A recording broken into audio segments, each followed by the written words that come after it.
Feeling disillusioned with the double standards of the world is a common sentiment, especially when faced with hypocrisy, injustice, or inconsistency in society. The desire to leave it all behind and seek a different path reflects a longing for authenticity and inner peace. If you find yourself questioning what to do in such a situation, exploring ways to navigate this internal conflict can be enlightening and empowering. Let's delve into this journey of self-discovery and transformation, exploring ways to find clarity and purpose amidst the complexities of the world around us, with one of the greatest saints, Raman Maharishi, in his own words. To experience the truth, you do not need to retire from your work or move away from home. Changing clothes, leaving home and family is not renunciation. Renunciation is giving up desires, affection and attachments. You do not need to retire from your service. Just surrender yourself to God, who literally bears all the burdens.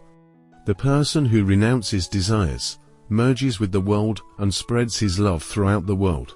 The expansion of love and compassion, rather than renunciation, is a better thing for a true devotee of the Lord, because the one who cuts off the close bonds actually expands his love to the entire world, transcending boundaries, class, sect and caste.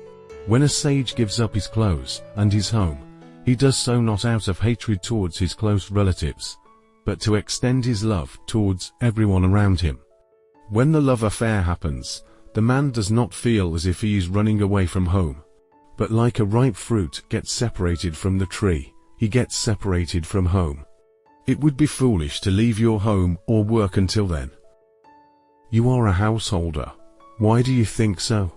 Even if you left your home and become a monk, thoughts will not leave you.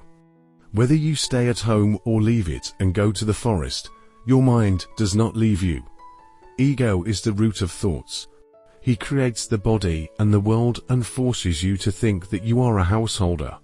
If you renounce, he will replace the idea of renunciation with that of a householder, and will replace the atmosphere of home with the atmosphere of a forest.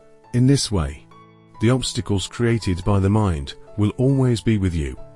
They may even grow in the new environment. There is no benefit in changing the environment.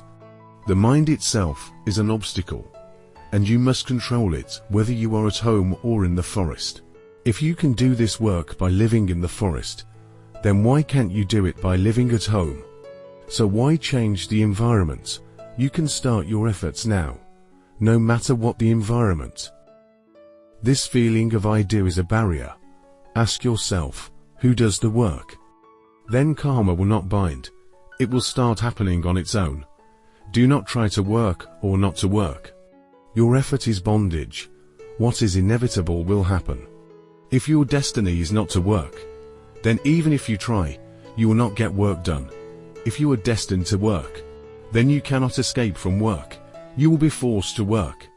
So leave it to a higher power. You cannot give up or accept at will. Soul is everything. Are you separate from the soul? Or can work be done without the soul?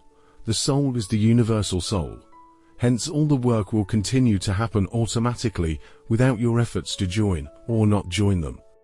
It's not you to decide the action or to worrying about it, but by the nature, it is your duty to allow the will of the higher power to be fulfilled.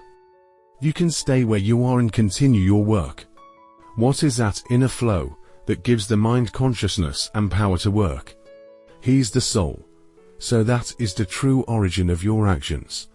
Be mindful of it while working and do not forget it. Even while working, continue to meditate on the spirit in the background of your mind. Don't rush to do this. Take your time. Even while working, remember your true nature and avoid haste that leads to forgetfulness. Always remain alert and alert. Meditate to calm the mind, and keep it constantly mindful of its relationship with the soul in which it resides. Don't imagine that you are working. Understand that the basic inner flow is what works. Establish your identity with that flow. If you work patiently and alertly, that work or service will not become an obstacle in your path. It is not in the hands of man whether he should go here or there, or whether he should abandon his duties or not. All these events happen according to the rules of destiny. At the time of birth, what actions the body will perform is decided. Their acceptance or rejection is not in your hands. The only freedom you have is to turn your mind inward and renounce karma there. Solitude is everywhere. Man is always alone. His duty is to find solitude within himself, not outside. Loneliness is in the mind of man.